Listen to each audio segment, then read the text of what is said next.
শ্ৰেষ্ঠ পণ্ডিত লগে লগে সন্ন্যাসী ৰূপে শনি দেৱতাই এইবাৰ ৰজাক চাই কৈছিল মহাৰাজ মহাৰাজ মোৰ ওচৰত তিনিটা প্ৰশ্ন আছে মহাৰাজ আৰু এই তিনিটা প্ৰশ্নৰ উত্তৰ যদি এই নৰোত্তম বিপ্ৰই ৰাজসভাৰ মাজত দিব পাৰে তেনেহলে আজিৰ হাস্য প্ৰতিযোগিতাত এই নৰোত্তম বিপ্ৰই শ্ৰেষ্ঠ পণ্ডিত হ'ব কি সন্ন্যাসী কথা শুনি নৰোত্তমে হাঁহি পেলাইয়া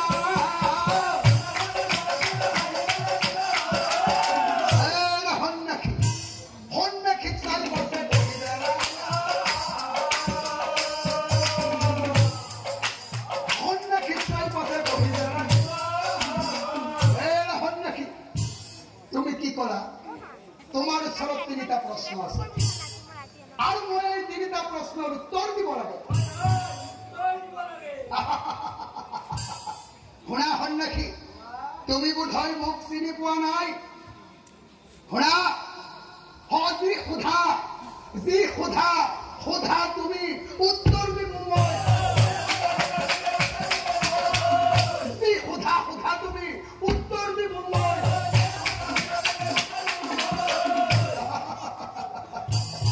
কথা শুনি সন্ন্যাসীৰ তেনেহলে শুনা বিপ্ৰ নৰোত্তম মোৰ তিনিটা প্ৰশ্নৰ ভিতৰত মোৰ প্ৰথম প্ৰশ্নটো শুনা মোৰ প্ৰথম প্ৰশ্নটো হ'ল এই মনুষ্যসকলৰ জীৱনত ধৰ্ম স্বৰ্গ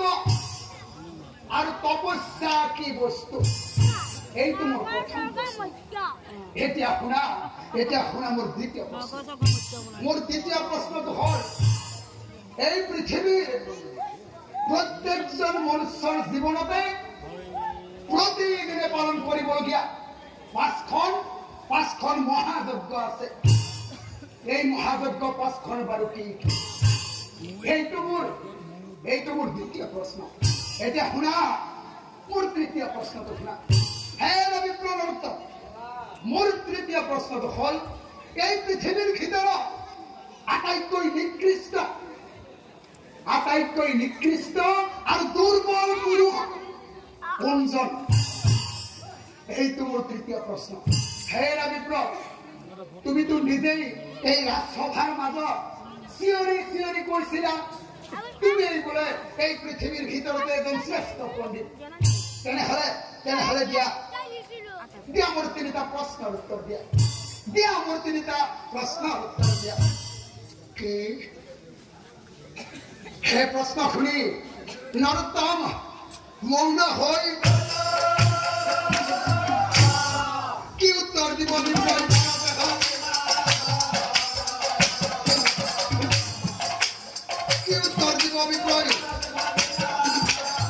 লগে লগে সন্ন্যাসী ৰূপী শনি দেৱতাই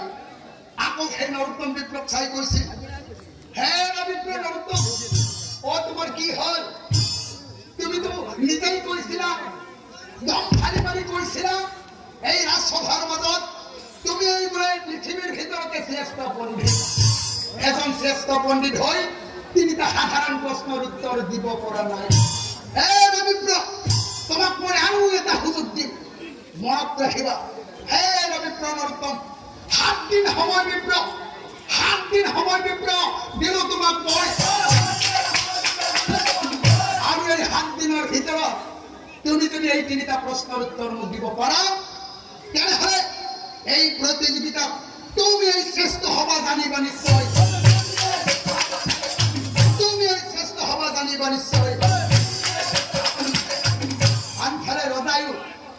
আনফালে ৰজায়ো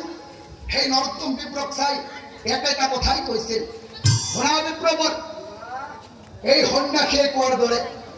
7 দিনৰ ভিতৰত প্ৰশ্নৰ উত্তৰ দিব পাৰিলে কোনো কথা নাই কিন্তু মনত ৰাখিবা বিপ্ৰবৰ যদি তুমি 7 দিনৰ ভিতৰত প্ৰশ্নৰ উত্তৰ দিব নোৱাৰা তেনেহলে এইবাৰ মোৰ চৰ্ত মতে পুতাহাৰে তোমাক জানিবা নিশ্চয় এটা চাওকচোন বাৰু মিছাতে সংসাৰ কৰি সেই সংসাৰী বিপ্ৰ নৰোত্তম কেনেকৈ সন্ন্যাসী ৰূপী শনি দেৱতাৰ হাতত বন্দী হৈ থাকিল ও হরির মায়া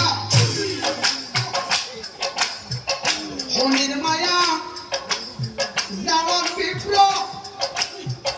বন্দী হই রইলা আর লগে লগে প্রশ্নের উত্তর বিচারিয়া যাব লইলা প্রশ্নের উত্তর বিচারিয়া যাব লইলা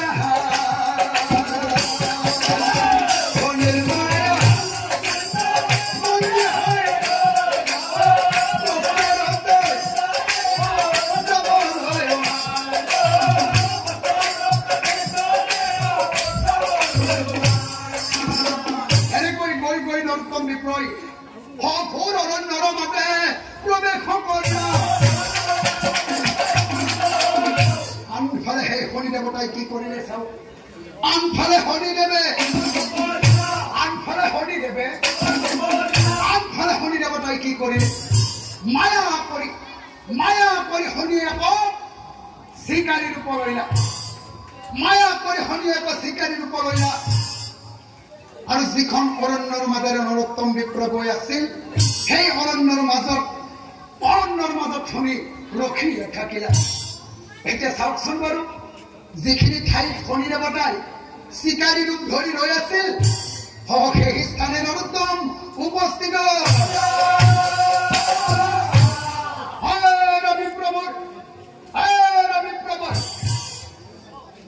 বিপ্লৱ চাই শিকাৰীয়ে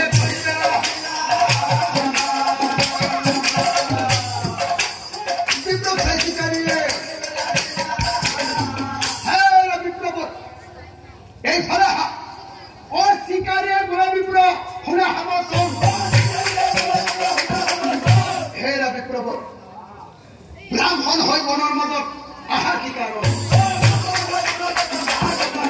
এতিয়া নৰোত্তম বিপ্ৰই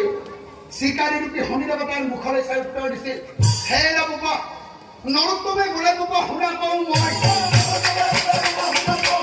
হেৰা বাবা মোৰ ওচৰত 3টা প্ৰশ্ন আছে আৰু এই 3টা প্ৰশ্নৰ উত্তৰ বিচাৰিহে মই অৰণ্যৰ মাজে মাজে আহি আছো প্ৰশ্নৰ উত্তৰ বিচাৰি আহিল এতিয়া সন্ন্যাসী ৰূপে শনি দেৱতাই পুনৰাই নৰোত্তম বিপ্ৰক কৈছিল হে বিপ্লৱ তোমাক এজন জ্ঞানী ব্ৰাহ্মণ যেন লাগিছে কিন্তু তুমি 3টা প্ৰশ্নৰ উত্তৰ বিচাৰি এই অৰণ্যৰ মাজলৈ আহিছা হে বিপ্লৱ